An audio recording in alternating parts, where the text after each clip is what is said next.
Siapa saksi-saksimu pada hari kiamat? Ma'asyiral muslimin yang dimuliakan Allah Subhanahu wa taala. Ketika Allah Subhanahu wa taala menciptakan Adam alaihi salatu wassalam, kemudian meniupkan ruh, kemudian Adam pun bersin. Maka Allah Subhanahu wa taala perintahkan Adam untuk mengucapkan yarhamuka rabbuk, untuk mengucapkan alhamdulillah. Maka Adam pun mengucapkan alhamdulillah. Kemudian Allah Subhanahu wa taala mengatakan yarhamukallahu ya Adam, sampai kepada ketika Adam alaihi salatu wassalam betul-betul sudah menjadi manusia. Kemudian Allah Subhanahu wa taala buat dia melihat sesuatu dari keturunannya. Maka dia pun melihat ada salah satu keturunannya yang memiliki cahaya di antara kedua belah matanya. Kemudian Adam alaihi salatu wassalam bertanya kepada malaikat, siapa itu? Maka malaikat mengatakan, itu adalah Daud dari umatmu. Kemudian Adam alaihi salatu wassalam mengatakan, berapa usianya? Maka dikatakan usianya hanya 60 tahun saja. Maka Adam alaihi salatu wassalam mengatakan, bagaimana kalau digenapkan menjadi 100, ambil dari usiaku. Akhirnya kemudian Adam pun memberikan 40 tahun usianya diberikan kepada Daud alaihi salatu wassalam. Jadi Adam yang tadinya 1000 tahun usianya menjadi 960 tahun. Ketika kemudian di usia 950 tahun malaikat maut datang, hendak mencabut nyawa Adam alaihi salatu wassalam, tapi Adam tidak mau dicabut nyawanya. Alasannya karena belum genap 1000. Maka malaikat maut memberitahu, bukankah usia yang 40 tahun itu sudah diberikan kepada umatmu Daud? Tapi Adam alaihi salatu wassalam lupa kalau usianya sudah diberikan kepada Daud, sehingga dia terus membantah.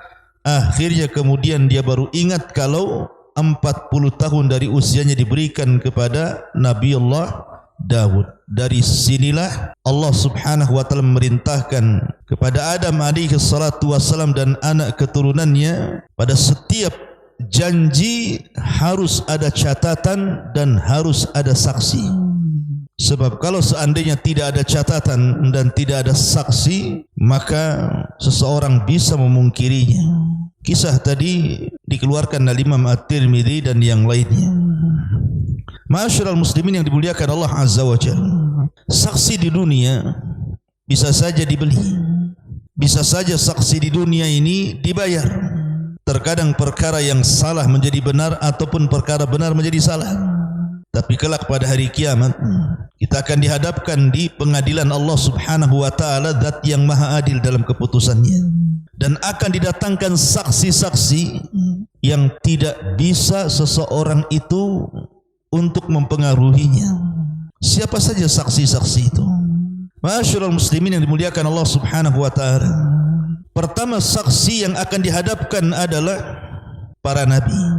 Nabi sallallahu alaihi wasallam suatu ketika memanggil Abdullah ibn Mas'ud radhiyallahu anhu.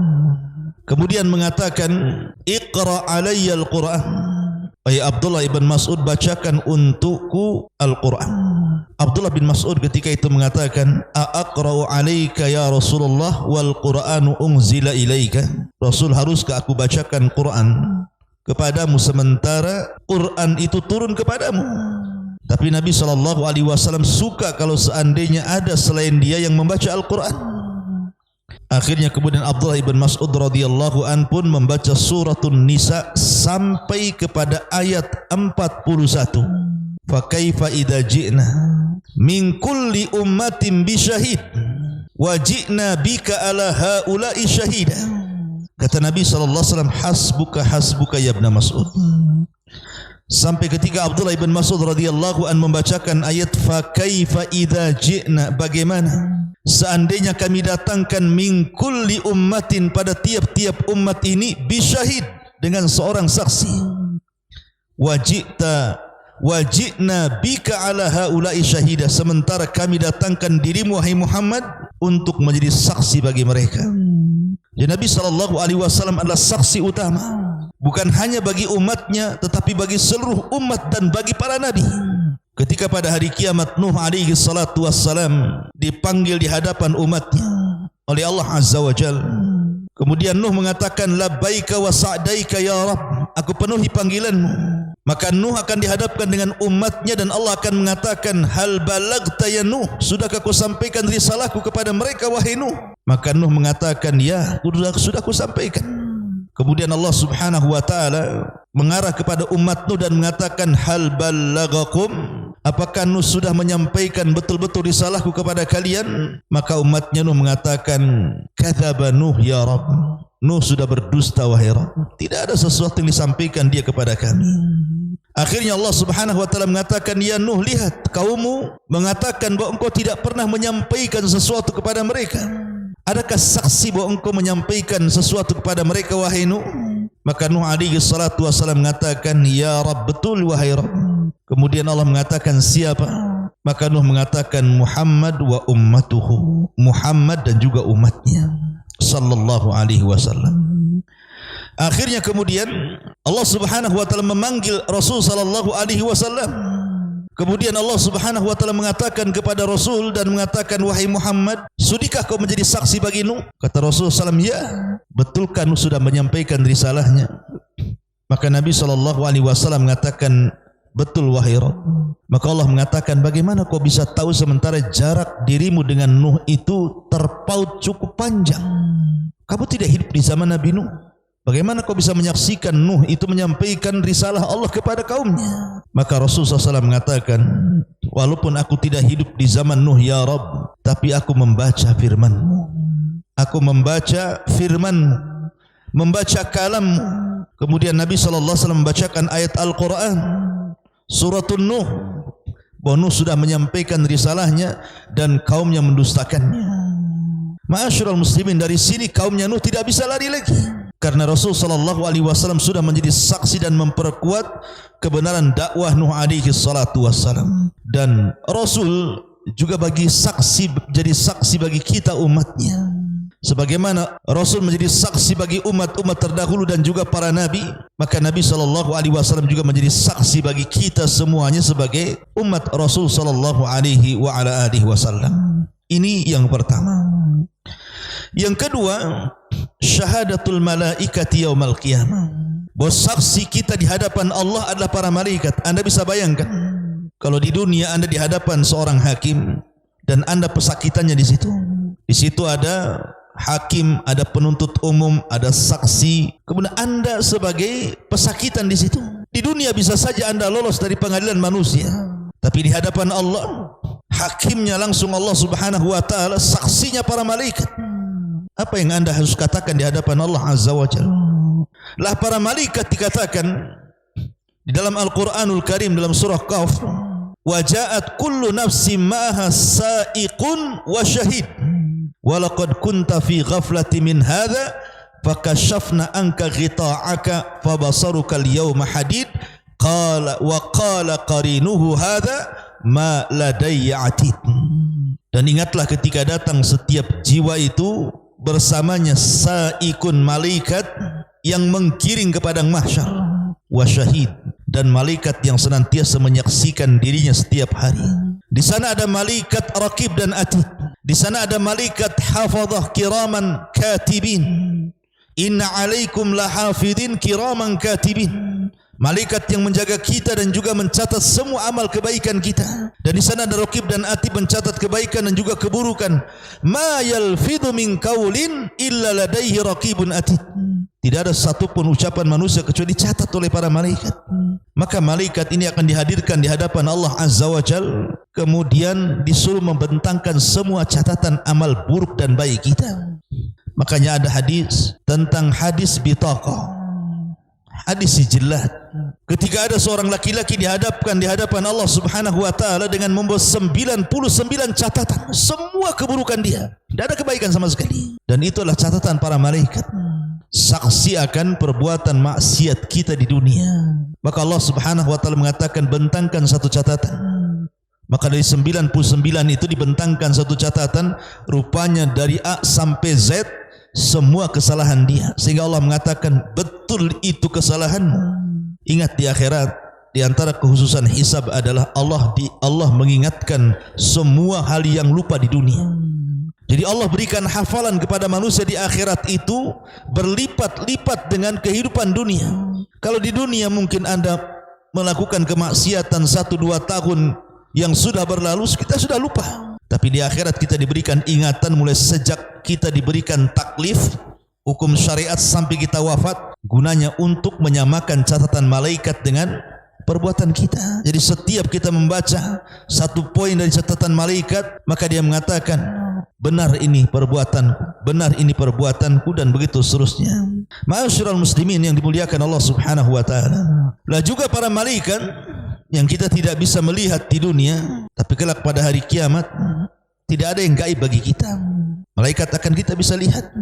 Di dunia mereka gaib, tapi di akhirat mereka tampak bagi kita, dan mereka membawa catatan yang tebal bagi seluruh amal perbuatan kita.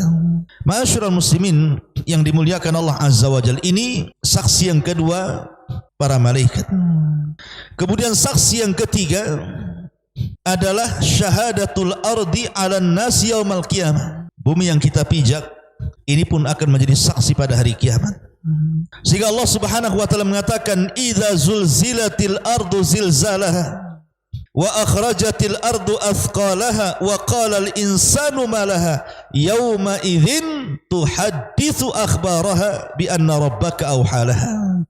Ketika bumi digoncangkan dengan segoncang-goncangnya, ketika bumi dikeluarkan beban-beban beratnya, manusia-manusia yang terkubur ribuan tahun kemudian dilempar ke permukaan. Wa qala al-insanu ma laha. Manusia berkata, ada apa ini? Maka Allah katakan yauma idzin tuhadditsu akhbaraha. Pada hari itu bumi menghabarkan beritanya. Bi anna rabbaka awhalaha, karena Rabbmu telah memerintahkan bumi itu untuk bicara.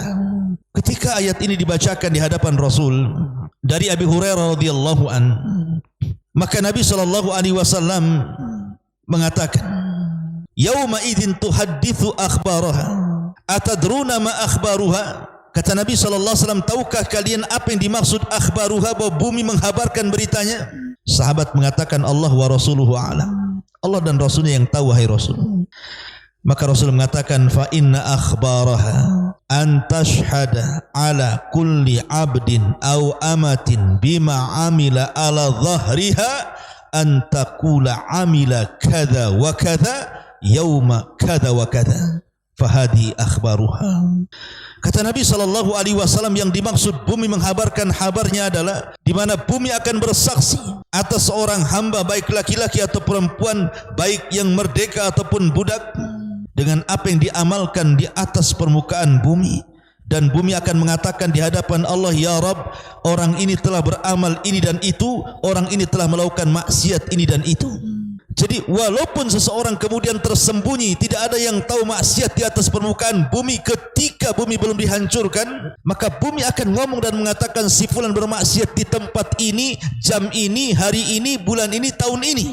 Siapa yang akan lolos dari saksi bumi ini, sementara kaki kita masih berpijak di bumi? Ma'asyiral muslimin, karena di sana tidak ada bumi selain bumi yang Allah miliki, yang kita pijak hari ini.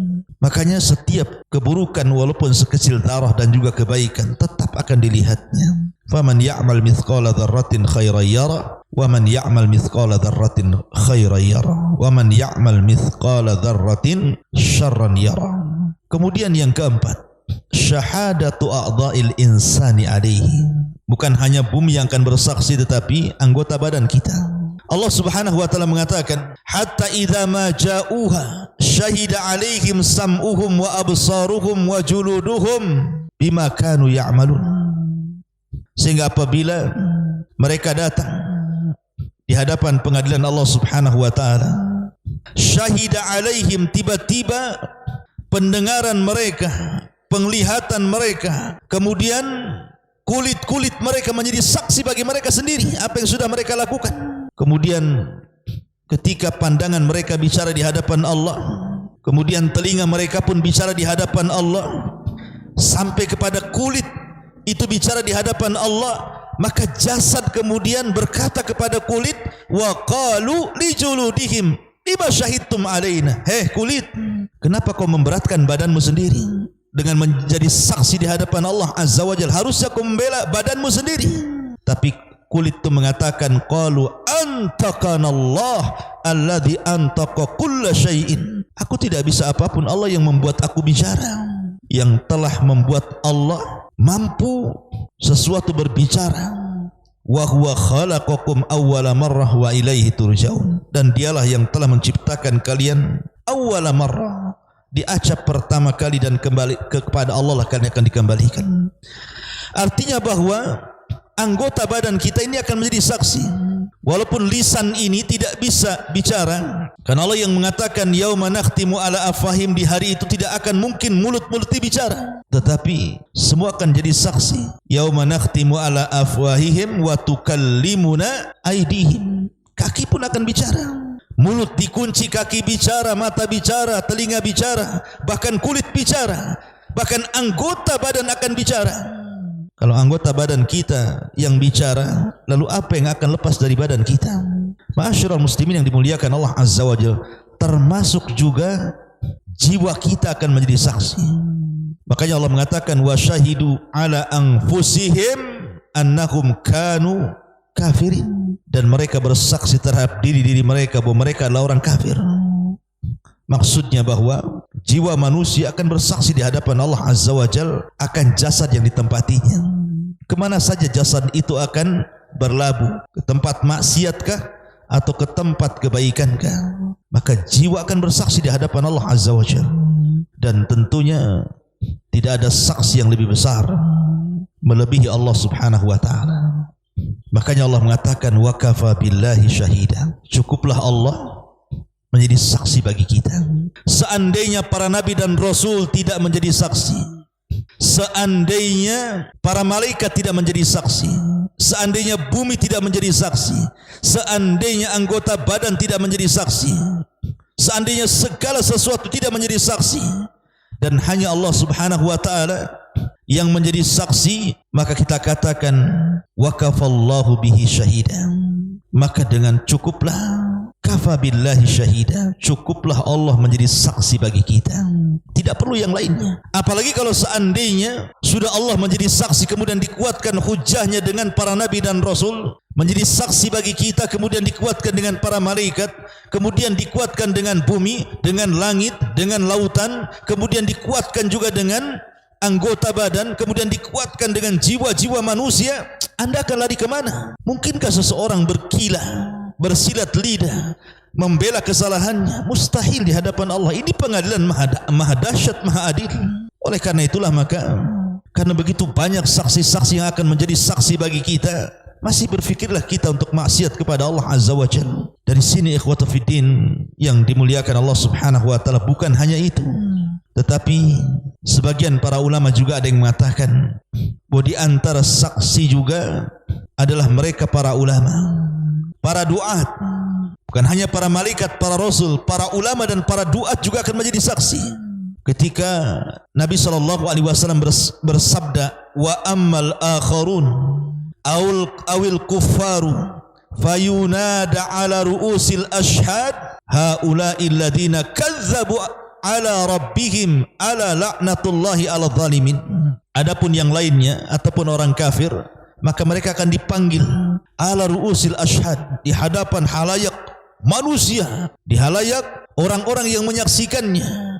Kemudian dikatakan mereka lah orang-orang yang mendustakan terhadap Rabb mereka, ingatlah laknat Allah bagi orang-orang zalim. Kata para ulama, al-ashhad yang dimaksud al-ashhad di sini adalah humul malaika, mereka adalah para malaikat, war rusul, dan mereka para rasul, kemudian wal ulama, dan mereka para ulama, wad du'ati ilallah, dan mereka adalah para duat. Mereka akan menjadi saksi bagi orang-orang kufar, orang-orang kafir, orang-orang munafik, orang-orang fasik dan fajir, sehingga orang-orang itu tidak mungkin lepas di atas pengadilan Allah Subhanahu wa taala.